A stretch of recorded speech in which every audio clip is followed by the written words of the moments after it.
Voyons la différence entre un sacrifice, un fils sacré et un sacrifice. Tout d'abord, le fils sacrifié est sacré car il est saint. Ce fut le cas du Messie. Dans sa théologie, le Messie est le sacrifié, le pardonneur. Celui par qui passe notre résurrection et notre sauvetage. Il est celui qui lave nos péchés. Le Messie est celui qui tient ce monde sur pied. Le Messie n'est pas humain, bien qu'il nous ressemble en apparence, et il n'est pas Dieu, bien qu'il soit le Fils de Dieu. Lorsque Dieu donna l'ordre à Abraham d'immoler son fils Isaac, Dieu prit Isaac comme un sacrifice croyant.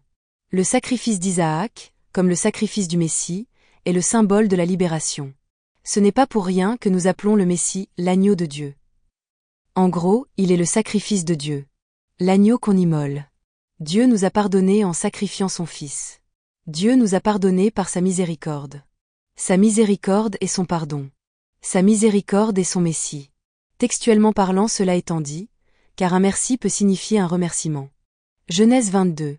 Après ces choses, Dieu mit Abraham à l'épreuve, et lui dit, « Abraham. » Et il répondit, « Me voici. » Dieu dit, « Prends ton fils, ton unique, celui que tu aimes, Isaac.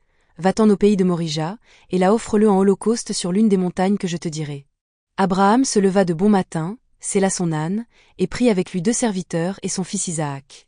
Il fendit du bois pour l'holocauste, et partit pour aller au lieu que Dieu lui avait dit. Le 3e jour, Abraham, levant les yeux, vit le lieu de loin.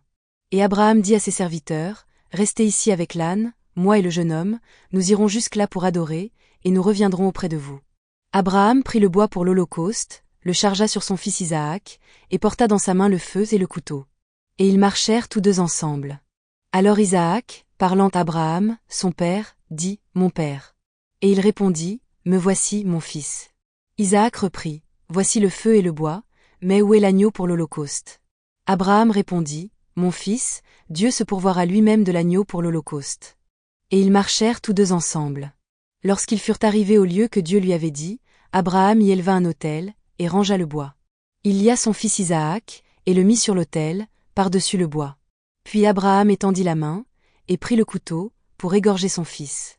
Alors l'ange de l'Éternel l'appela des cieux, et dit, « Abraham. Abraham. » Et il répondit, « Me voici. » L'ange dit, « N'avance pas ta main sur l'enfant, et ne lui fais rien.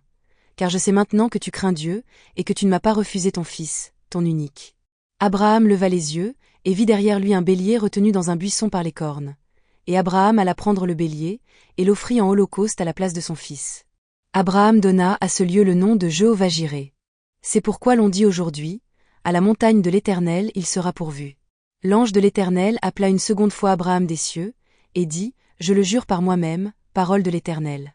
Parce que tu as fait cela, et que tu n'as pas refusé ton fils, ton unique, je te bénirai et je multiplierai ta postérité, comme les étoiles du ciel et comme le sable qui est sur le bord de la mer.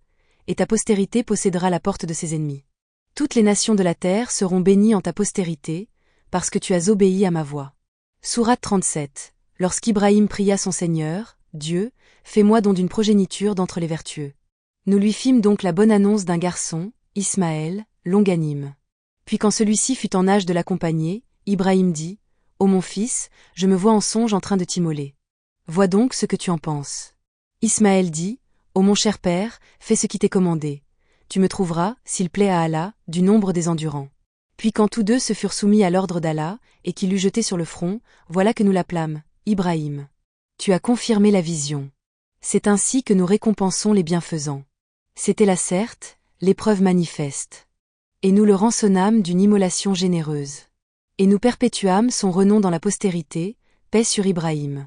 Ainsi récompensons-nous les bienfaisants, car il était de nos serviteurs croyants. Nous lui fîmes la bonne annonce d'Isaac comme prophète d'entre les gens vertueux. Et nous le bénîmes ainsi que Isaac. Parmi leurs descendance, il y a l'homme de bien, et celui qui est manifestement injuste envers lui-même. Isaac est pris pour Ismaël dans le Coran, car Allah dit de lui-même, « Nous n'avons envoyé de messager qu'avec la langue de son peuple, afin de les éclairer. » Allah égare qui il veut et guide qui il veut. Et, c'est lui le Tout-Puissant, le Sage. Confondre Isaac pour Ismaël n'est pas une erreur, mais un égarement. Lévitique 1, l'Éternel appela Moïse, de la tente d'assignation, il lui parla et dit, « Parle aux enfants d'Israël, et dis-leur, lorsque quelqu'un d'entre vous fera une offrande à l'Éternel, il offrira du bétail, du gros ou du menu bétail. Si son offrande est un holocauste de gros bétail, il offrira un mâle sans défaut. Il l'offrira à l'entrée de la tente d'assignation, devant l'Éternel, pour obtenir sa faveur. Il posera sa main sur la tête de l'Holocauste, qui sera agréé de l'Éternel, pour lui servir d'expiation. Il égorgera le veau devant l'Éternel. Et les sacrificateurs, fils d'Aaron, offriront le sang, et le répandront tout autour sur l'autel qui est à l'entrée de la tente d'assignation. Il dépouillera l'Holocauste, et le coupera par morceaux. Les fils du sacrificateur, Aaron, mettront du feu sur l'autel, et arrangeront du bois sur le feu. Les sacrificateurs, fils d'Aaron, poseront les morceaux, la tête et la graisse, sur le bois mis au feu sur l'autel. Il lavera avec de l'eau les entrailles et les jambes, et le sacrificateur brûlera le tout sur l'autel. C'est un holocauste, un sacrifice consumé par le feu, d'une agréable odeur à l'Éternel. Si son offrande est un holocauste de menu bétail, d'agneau ou de chèvre, il offrira un mâle sans défaut. Il l'égorgera au côté septentrional de l'autel, devant l'Éternel. Et les sacrificateurs, fils d'Aaron, en répandront le sang sur l'autel tout autour. Il le coupera par morceaux, et le sacrificateur les posera, avec la tête et la graisse, sur le bois mis au feu sur l'autel. Il lavera avec de l'eau les entrailles et les jambes, et le sacrificateur sacrifiera le tout, et le brûlera sur l'autel. C'est un holocauste, un sacrifice consumé par le feu, d'une agréable odeur à l'Éternel. Si son offrande à l'Éternel est un holocauste d'oiseaux, il offrira des tourterelles ou de jeunes pigeons. Le sacrificateur sacrifiera l'oiseau sur l'autel. Il lui ouvrira la tête avec l'ongle, et la brûlera sur l'autel, et il exprimera le sang contre un côté de l'autel. Il ôtera le jabot avec ses plumes, et le jettera près de l'autel, vers l'orient, dans le lieu où l'on met les cendres. Il déchirera les ailes, sans les détacher, et le sacrificateur brûlera l'oiseau sur l'autel, sur le bois mis au feu. C'est un holocauste, un sacrifice consumé par le feu, d'une agréable odeur à l'Éternel. Or la foi est une ferme assurance des choses qu'on espère, une démonstration de celles qu'on ne voit pas. Pour l'avoir possédée, les anciens ont obtenu un témoignage favorable. C'est par la foi que nous reconnaissons que le monde a été formé par la parole de Dieu, en sorte que ce qu'on voit n'a pas été fait de choses visibles. C'est par la foi qu'Abel offrit à Dieu un sacrifice plus excellent que celui de Caïn. C'est par elle qu'il fut déclaré juste, Dieu approuvant ses offrandes, et c'est par elle qu'il parle encore, quoique mort. C'est par la foi qu'Énoch fut enlevé pour qu'il ne vît point la mort, et qu'il ne parut plus parce que Dieu l'avait enlevé. Car, avant son enlèvement, il avait reçu le témoignage qu'il était agréable à Dieu. Or sans la foi il est impossible de lui être agréable. Car il faut que celui qui s'approche de Dieu croie que Dieu existe, et qu'il est le rémunérateur de ceux qui le cherchent. C'est par la foi que Noé, divinement averti des choses qu'on ne voyait pas encore, et saisi d'une crainte respectueuse, construisit une arche pour sauver sa famille. C'est par elle qu'il condamna le monde, et devint héritier de la justice qui s'obtient par la foi.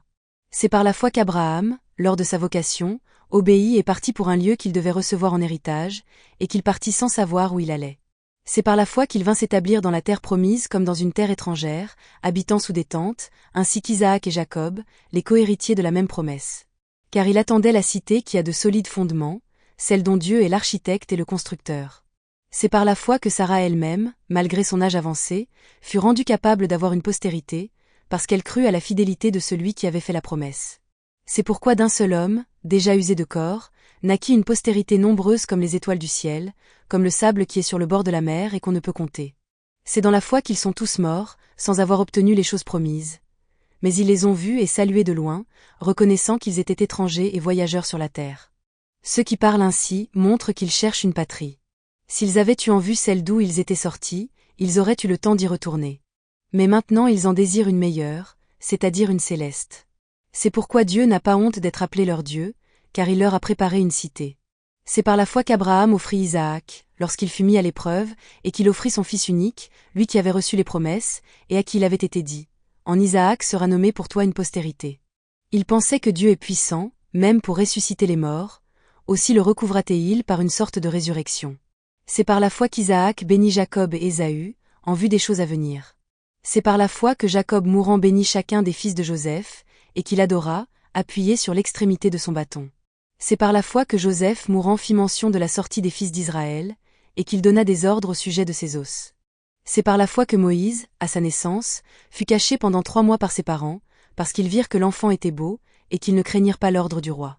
C'est par la foi que Moïse, devenu grand, refusa d'être appelé fils de la fille de Pharaon, aimant mieux être maltraité avec le peuple de Dieu que d'avoir pour un temps la jouissance du péché, regardant l'opprobre de Christ comme une richesse plus grande que les trésors de l'Égypte, car il avait les yeux fixés sur la rémunération. C'est par la foi qu'il quitta l'Égypte, sans être effrayé de la colère du roi, car il se montra ferme, comme voyant celui qui est invisible. C'est par la foi qu'il fit la Pâque et l'aspersion du sang, afin que l'exterminateur ne touchât pas au premier-né des Israélites. C'est par la foi qu'ils traversèrent la mer Rouge comme un lieu sec, tandis que les Égyptiens qui en firent la tentative furent engloutis.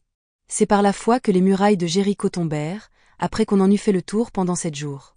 C'est par la foi que Rahab la prostituée ne périt pas avec les rebelles, parce qu'elle avait reçu les espions avec bienveillance. Et que dirai-je encore? Car le temps me manquerait pour parler de Gédéon, de Barak, de Samson, de Jephthé, de David, de Samuel, et des prophètes, qui, par la foi, vainquirent des royaumes, exercèrent la justice, obtinrent des promesses, fermèrent la gueule des lions, teignirent la puissance du feu, échappèrent aux tranchants de l'épée, guérirent de leurs maladies, furent vaillants à la guerre, mirent en fuite des armées étrangères. Des femmes recouvrèrent leur mort par la résurrection, d'autres furent livrées au tourment, et n'acceptèrent point de délivrance, afin d'obtenir une meilleure résurrection. D'autres subirent les moqueries et le fouet, les chaînes et la prison. Ils furent lapidés, sciés, torturés, ils moururent tués par l'épée, ils allèrent ça et la vêtue de peau de brebis et de peau de chèvre, dénués de tout, persécutés, maltraités, eux dont le monde n'était pas digne, errant dans les déserts et les montagnes, dans les cavernes et les antres de la terre. Tous ceux-là, à la foi desquels il a été rendu témoignage, n'ont pas obtenu ce qui leur était promis, Dieu ayant en vue quelque chose de meilleur pour nous, afin qu'ils ne parvinssent pas sans nous à la perfection. C'est par la foi que les martyrs sont morts, et c'est par la foi que le Christ a suivi le chemin de la croix. Jacques 1. Heureux l'homme qui supporte patiemment la tentation. Car, après avoir été éprouvé, il recevra la couronne de vie, que le Seigneur a promise à ceux qu'il aime. Que personne, lorsqu'il est tenté, ne dise « c'est Dieu qui me tente ». Car Dieu ne peut être tenté par le mal, et il ne tente lui-même personne. Mais chacun est tenté quand il est attiré et amorcé par sa propre convoitise. Puis la convoitise, lorsqu'elle a conçu, enfante le péché, et le péché, étant consommé, produit la mort. Ne vous y trompez pas, mes frères bien-aimés. Toute grâce excellente et tout don parfait descendent d'en haut, du Père des Lumières, chez lequel il n'y a ni changement ni ombre de variation. Il nous a engendrés selon sa volonté, par la parole de vérité, afin que nous soyons en quelque sorte les prémices de ses créatures. Sachez-le, mes frères bien-aimés. Ainsi, que tout homme soit prompt à écouter, lent à parler, lent à se mettre en colère. Car la colère de l'homme n'accomplit pas la justice de Dieu. C'est pourquoi, rejetant toute souillure et tout excès de malice, recevez avec douceur la parole qui a été plantée en vous, et qui peut sauver vos âmes. Mettez en pratique la parole, et ne vous bornez pas à l'écouter, en vous trompant vous-même par de faux raisonnements. Car, si quelqu'un écoute la parole et ne la met pas en pratique, il est semblable à un homme qui regarde dans un miroir son visage naturel, et qui, après s'être regardé, s'en va, et oublie aussitôt quel il était. Mais celui qui aura plongé les regards dans la loi parfaite, la loi de la liberté, et qui aura persévéré, n'étant pas un auditeur oublieux, mais se mettant à l'œuvre, celui-là sera heureux dans son activité. Si quelqu'un croit être religieux, sans tenir sa langue en bride, mais en trompant son cœur, la religion de cet homme est vaine. La religion pure et sans tache, devant Dieu notre Père, consiste à visiter les orphelins et les veuves dans leurs afflictions, et à se préserver des souillures du monde. Sourate 14. Et quand tout sera accompli, le diable dira « Certes, Allah vous avait fait une promesse de vérité, tandis que moi, je vous ai fait une promesse que je n'ai pas tenue. Je n'avais aucune autorité sur vous si ce n'est que je vous ai appelé, et que vous m'avez répondu. Ne me faites donc pas de reproches, mais faites-en à vous-même. Je ne vous suis d'aucun secours et vous ne m'êtes d'aucun secours. Je vous renie de m'avoir jadis associé à Allah.